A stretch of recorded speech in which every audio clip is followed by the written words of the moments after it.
Add the photo to the timeline and go to Fusion.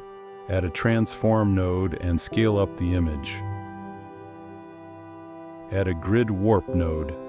A grid appears on the screen. In the inspector, you can adjust parameters such as the number of rows and columns.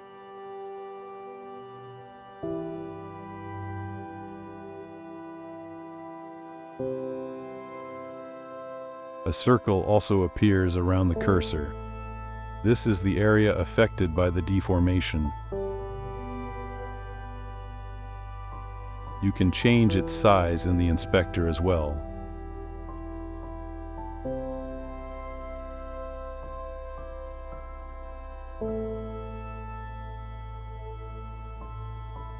To make the character smile, go to the beginning of the clip.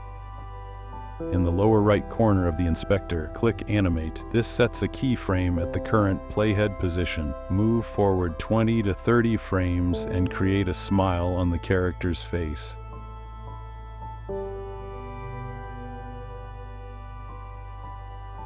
To make the animation look more natural, apply slight overall transformation to the entire face.